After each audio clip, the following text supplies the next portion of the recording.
Saudara PLT Gubernur Aceh Nova Iriansyah mempromosikan komoditi di Aceh kepada peserta International Conference on Agriculture Technology, Engineering and Environmental Science atau IKTES 2019. Pengenalan dari PLT Gubernur tersebut disampaikan Kepala Dinas Pertanian dan Perkebunan Aceh Hanan pada acara gala dinner di Restoran Pendopo.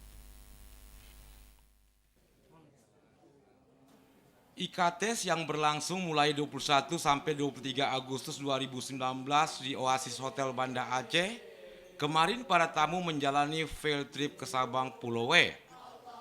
Dalam acara ini, Kadis Tanbun Ahanan memperkenalkan Aceh sebagai provinsi pengembangan komoditi strategis karena penghasil padi, kopi Arabica, kakao nilam, dan sari wangi yang berkualitas terbaik. Ahanan juga mengajak tamu peserta konferensi untuk mengunjungi objek wisata religi, tsunami, maupun menikmati kuliner khas Aceh seperti kopi luwak, mie Aceh yang rasanya enak dan enak sekali. Terima kasih kepada akademisi, profesional, dan praktisi dari beberapa negara asing yang menggelar kegiatan berskala internasional di Banda Aceh, ibu kota Provinsi Aceh.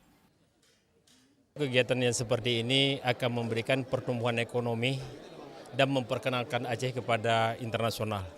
Ini kegiatan-kegiatan event seperti ini akan kita berikan dukungan baik saat ini dan untuk masa yang akan datang. Kemudian tadi juga kita mencoba memperkenalkan di sisi kuliner Aceh. Kemudian kita mengenal ada mie Aceh, kemudian kopi Arabica Aceh, dan kopi itu sendiri adalah merupakan potensi kita yang barangkali hari ini merupakan provinsi yang terbesar untuk penghasil kopi Arabica. Karena Indonesia itu luas kopi Arabica itu lebih kurang 300.000 dan 100.000-nya itu ada di Aceh.